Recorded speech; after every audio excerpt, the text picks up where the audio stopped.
నమస్తే బోసుకుమరి. నిన్న పవన్ కళ్యాణ్ గారు ప్రెస్ మీట్ పెట్టారు. ఈ ఎర్రచందనానికి సంబంధించి వార్నింగ్ ఇచ్చారు. ఆ తర్వాత కొంతమంది డిబేట్లు పెట్టి దీంట్లో చర్చించేది ఏంటంటే, మామూలుగా బియ్యం అక్రమ రవాణా జరుగుతుంటే సీజ్ ద షిప్ అని చెప్పేసి మరి పవన్ కళ్యాణ్ గారు అన్నారు. కానీ ఇప్పటికి కూడా బియ్యం రవాణా జరుగుతోంది. మామూలుగా అయితే నాదెండ్ల మనోహర్ గారు పౌర సరఫరాల శాఖ మంత్రి, అసలు ఆయన కనిపెట్టడం, అసలు ఆయన ఎక్కడ ఉన్నాడో ఏం చేస్తున్నాడో అసలు ఆయన కనపడటమే మానేశాడు. అసలు ఆయన మీడియా ముందుకు రావటమే మానేశాడు. మామూలుగా అయితే ముందు అధికారులకు వచ్చిన తర్వాత ఆ డిపో అన్నారు, ఈ డిపో అన్నారు, అక్రమ రవాణా అన్నారు, బియ్యం అన్నారు, విపరీతంగా జరిగింది. కానీ ఇప్పుడు ఆయన కనపడలేదు. పవన్ కళ్యాణ్ గారి సహకారంతో షిప్ ఆపేశారు. షీజ్ ద షిప్ అని చెప్పేసి బియ్యం అక్రమ రవాణా ఆపేశారు. ఆ తర్వాత దాని మీద విపరీతంగా చర్చ జరిగిన తర్వాత అది సక్రమంగా జరగలేదు, మళ్ళీ ఆ అక్రమ రవాణా జరుగుతుంది అనేటువంటి విధంగా డైరెక్ట్ గా టీడీపీ మీడియానే ఒప్పుకుంటోంది. ఇప్పుడు ఎర్రచందనానికి సంబంధించి ఇది ఆపాలి, లేకపోతే ఆపరేషన్ స్టార్ట్ చేసి అందరిని ఏర్పారేస్తాం అనేటువంటి విధంగా పవన్ కళ్యాణ్ గారు వార్నింగ్ ఇస్తే, ఇది సాధ్యమేనా, ఇది అసలు అసాధ్యమైనటువంటి విషయం అనేటువంటి విధంగా మరి ఆయన్ని క్వశ్చన్ చేసినటువంటి పరిస్థితులు అయితే ఉన్నాయి. అంటే ఇప్పుడు ఒక రాష్ట్రం నుంచి అక్రమ రవాణా జరుగుతుంది, పోర్టు ఉంది అదే రాష్ట్రంలో, దానికి సీఎం ఎవరు? చంద్రబాబు నాయుడు గారు. అంటే పవన్ కళ్యాణ్ గారు చేయలేకపోతున్నారు అని అంటే దానికి ఎవరు సహకారం అందించట్లేదు? చంద్రబాబు నాయుడు గారు అందించట్లేదా? చంద్రబాబు నాయుడు గారు ఎందుకు అందించలేకపోతున్నారు అంటే వాళ్ళ నాయకులు కూడా దాంట్లో ఇన్వాల్వ్ అయి ఉన్నారా? టీడీపీ పార్టీకి చెడ్డ పేరు వస్తుందని చెప్పేసి పవన్ కళ్యాణ్ గారికి ఫ్రీ హ్యాండ్ ఇవ్వట్లేదా? చేసేటువంటి సమర్థత, చేసేటువంటి ఓపిక, ప్రజలకు చేయాలన్నటువంటి తపన ఉన్నటువంటి నాయకుడు పవన్ కళ్యాణ్ గారు. మరి ఆయన ఫెయిల్ అవుతున్నారు అని అంటే సహకారం ఎవరు అందించాలి? మరి ఒక 80 లక్షలు, 1 కోటి రూపాయలు, 2 కోట్లు బడ్జెట్లకు సంబంధించి అయితే మాత్రం ఎవరు కదిలట్లేదు. అదే కోట్ల రూపాయలు, 100 కోట్ల రూపాయలు అక్రమ అక్రమాలు జరుగుతున్నప్పుడు దాన్ని ఆపాలని ప్రయత్నిస్తే మాత్రం పవన్ కళ్యాణ్ గారికి ఫ్రీ హ్యాండ్ ఇవ్వట్లేదు.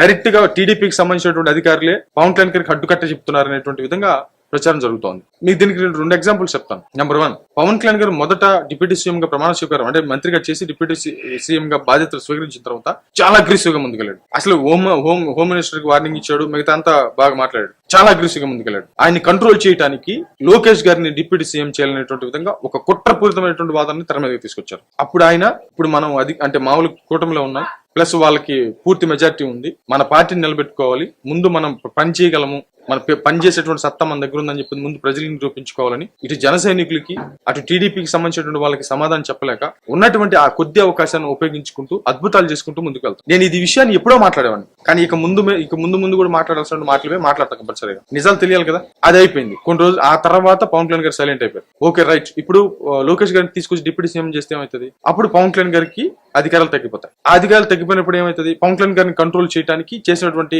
ఈ కుట్ర ఖచ్చితంగా జరగకూడదు అనేటువంటి విధంగా సరే ఏదో జరిగిపోయింది, సైలెంట్ అయిపోయారు. అప్పటి నుంచి ఇంకా పవన్ కళ్యాణ్ గారి జోలికి రాట్లా. అసలు అక్కడి నుంచి ఇక మీడియా పట్టించుకోలేదు. లోకేష్ గారిని సీఎం చేయడం అనేది వాళ్ళ గోల్. పవన్ కళ్యాణ్ గారేమో దాన్ని అసలు ఒక రకంగా తినేస్తున్నాడు. అసలు సీఎం గారు లేరు, లేకపోతే లోకేష్ గారు లేరు, ఎవరు లేరుగా. అసలు మిగతా రాష్ట్రం మొత్తం కూడా పవన్ కళ్యాణ్ గారి చుట్టూ తిరుగుతుంది మొదటి స్టార్టింగ్ లో. దాన్ని ఎలాగైనా డైవర్ట్ చేయాలని చెప్పేసి పవన్ కళ్యాణ్ గారిని పక్కన నెట్టేసి పవన్ కళ్యాణ్ గారిని మీడియాలో చూపించకుండా లోకేష్ గారు ఈ కొద్దిగా చేసినా కూడా దాన్ని పెద్ద భూతార్థంలో చూపించేసి అది చేస్తున్నారు, ఇది చేస్తున్నారు, అది ఇది అని చెప్పేసి. బట్ అలాగని చెప్పి కష్టపడలేదంట కాదు, ఆయన సాయశక్తులు ఆయన ట్రై చేస్తున్నాడు. అంటే లోకేష్ గారికి ఇస్తున్నంత కవరేజ్ పవన్ కళ్యాణ్ గారికి ఇవ్వడం మానేశారు.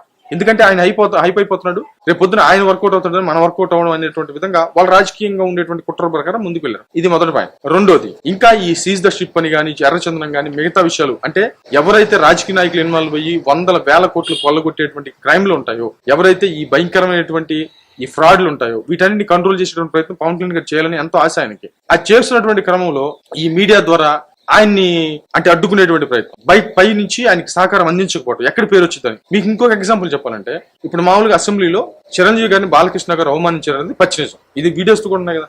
ఆడేమని పిలిచింది లేదు, అది లేదు అని అవమానించాడు. అవమానిస్తే దానికి అసలు టీడీపీకి సంబంధించిన మీడియా మాట్లాడినటువంటి తీరు అసలు నా జన్మలో నేను మర్చిపోలేను. నిజంగా ఎంత భయంకరం అంటే, రోడ్డు మీద ఉన్నటువంటి టీడీపీ పార్టీకి సంబంధించినటువంటి విధానాన్ని తీసుకొచ్చి ఒక హైప్ ఇచ్చి, ఒక లెవెల్ ఇచ్చి, మరి ఆయనకి అండదండగా నిలబడి ఇంత పెద్ద భారీ మెజార్టీ రావడానికి అసలు బీజేపీ పార్టీ అయితే అసలు ఉందా లేదా, అసలు లేదు, అలాంటి దానికి కూడా సీట్లు తీసుకొచ్చేటువంటి విధంగా ఆయన వ్యూహంతో ముందుకు వెళ్తే ప్రధానమంత్రి షాక్ అయిపోతే ఆయన వ్యూహం దెబ్బకి, అలాంటి పవన్ కళ్యాణ్ గారికి సంబంధించినటువంటి బ్రదర్ చిరంజీవి గారిని అవమానిస్తే ఇది కరెక్ట్ కాదు అనేటువంటి విధంగా మాట్లాడాల్సింది పోయి వాళ్ళు మొదటి రోజు ఏం మాట్లాడారు తెలుసా? చిరంజీవి గారిదే తప్పు. ఎందుకు? చిరంజీవి గారు మరి మోహన్ బాబు గారితో, బాలకృష్ణ గారితో ఆయన అజాతశత్రువు అంటారు. మరి మోహన్ బాబు గారితో, బాలకృష్ణ గారితో ఎందుకు వివాదాలు ఉన్నాయో తెలియట్లేదు, అంటే వివాదం ఎవరికి ఉందో తెలియట్లేదు అనేటువంటి విధంగా చిరంజీవి గారిని నెగిటివ్ గా అంటే ఇండైరెక్ట్ గా ఆయన తప్పుపట్టేటువంటి ప్రయత్నం చేశారు. అంత భయంకరమైనటువంటి కుట్ర, అంత భయంకరమైనటువంటి విషయం.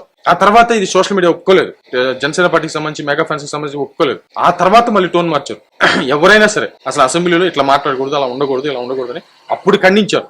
టోటల్ గా ప్రమాదకరమైనటువంటి పరిస్థితి వస్తుంటాయి. అంటే ఇప్పుడు చిరంజీవి బాలకృష్ణ గారు అవమానిస్తే డైరెక్ట్ గా చిరంజీవి గారి అసలు ఆయనకి సంబంధం లేనటువంటి విషయంలో చిరంజీవి గారి తప్పు బాలకృష్ణ గారి కరెక్ట్ అనేటువంటి విధంగా ఫస్ట్ ప్రొజెక్ట్ చేశారు. ఆశ్చర్యపోయాను నేను అసలు నిజంగా, అంత భయంకరంగా ఉంటుంది. అలాంటిది పవన్ కళ్యాణ్ గారిని ఎక్కనిస్తారు, పవన్ కళ్యాణ్ గారు పని చేసుకొని ఇస్తారని చెప్పి చేయనిస్తారని చెప్పి కూడా మన అవివేకం అవుతుంది అనేది ఖచ్చితంగా వాస్తవం. ఇప్పుడు ఎర్రచంద్రానికి సంబంధించి కూడా ఎర్రచంద్రం అనేది ఫ్రీ హ్యాండ్ ఆయనకి ఇస్తే ఎవరు దానికి అందరూ సైలెంట్ గా ఉంటే దాని నయానో భయానో దాన్ని ఎలా దారిలో తీసుకురావాలో ఖచ్చితంగా పవన్ కళ్యాణ్ గారు చేయగలరు. పవన్ కళ్యాణ్ గారు డైరెక్ట్ గా అటు చేస్తా ఇది చేస్తా అది లేపేస్తా ఇది లేపేస్తా అది హడావిడి ఇది చేస్తా ఆ టెక్నాలజీ చేస్తా ఈ టెక్నాలజీ చేస్తా అని ఎప్పుడు చెప్పడు. ముందు ఎవరికైనా సరే ఒక వార్నింగ్, ఆ తర్వాత మళ్ళీ సర్దిద్దుకోండి అని చెప్పేసి మళ్ళీ చెప్తాం. అట్లా 4-5 సార్లు చెప్పి ఇక పూర్తిగా మాట వినకపోతే అప్పుడు యాక్షన్ లో దిగుతాడు. ఇది పవన్ కళ్యాణ్ గారు ఫస్ట్ నుంచి పద్ధతి. కొంచెం ఓపికగా వినేటువంటి ప్రయత్నం చేయండి. అంటే ఇక్కడ ఎర్రచంద్రాన్ని కంట్రోల్ చేసేటువంటి విధంగా ఆయన అక్కడికి వెళ్తే విపరీతంగా హైప్ వచ్చేసింది దానికి. పవన్ కళ్యాణ్ గారు బయటకు వచ్చేస్తే హైప్ వస్తుంది కదా. ఇప్పుడు పవన్ కళ్యాణ్ గారిని ఏదో ఒక రకంగా తప్పు పెట్టేటువంటి ప్రయత్నం చేయాలి.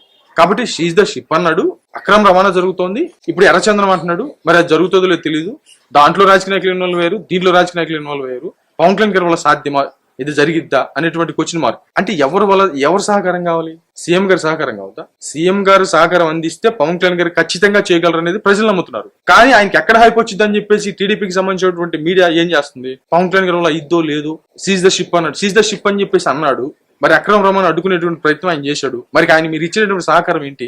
ఏ సహకారం లేదు. ఆయనకి పేరు వచ్చిందని చెప్పేసి రాజకీయంగా సహకారం ఇవ్వకుండా సైలెంట్ అయిపోయారు. అట్లా ఆదండ్ల మనోహర్ గారు పవన్ కళ్యాణ్ గారు సైలెంట్ అయిపోయారు. అసలు ఎందుకంటే లోకేష్ గారిని డిప్యూటీ సీఎం అని చేస్తామని చెప్పి బెదిరింపులు. కాబట్టి పవన్ కళ్యాణ్ గారు పేద ప్రజలకి ఖచ్చితంగా న్యాయం చేయాలి, వాళ్ళని అభివృద్ధి దిశగా తీసుకువెళ్ళాలి, వాళ్ళని వెలుగులో తీసుకురావాలి అనేటువంటి తపన కలిగినటువంటి నాయకుడు. అతని దగ్గర డబ్బులుగా ఉంటే అతనికి సహకారం అందిస్తే అద్భుతాలు చేయగలడు. నిరంతర ప్రజాసేవలో ఉండగలిగినటువంటి వ్యక్తి, ప్రజాసేవలో మెరాకిల్స్ క్రియేట్ చేయగలిగినటువంటి టార్చ్ బేరర్. అలాంటి వ్యక్తి ఒక రాజకీయాల్లో ఒక ట్రెండ్ తీసుకురాగలిగినటువంటి మహానుభావుడు. అసలు రాజకీయాల్లో ఒక ట్రెండ్ తీసుకురాగలిగినటువంటి టాలెంట్ ఉన్నటువంటి వ్యక్తి. అలాంటి వ్యక్తికి ఇలాంటి కుళ్ళు రాజకీయాలతోటి ఆయనకి ఆడ పేరు వచ్చేసింది అనేటువంటి విధంగా వీళ్ళు చేసేటువంటి రాజకీయాల వల్లే ఆయన వెనక్కి తగ్గాల్సినటువంటి పరిస్థితి, ఉన్న దాంట్లో సర్దుకుపోతున్నటువంటి పరిస్థితి. ఇది కరెక్టా కాదా మరి ప్రజలు గమనించుకోరనుకోవటం మాత్రం ఖచ్చితంగా ఆ ప్రబుద్ధుల యొక్క వ్యాఖ్యం అవుతుంది నాకు తెలిసింది. మరేమి తెచ్చు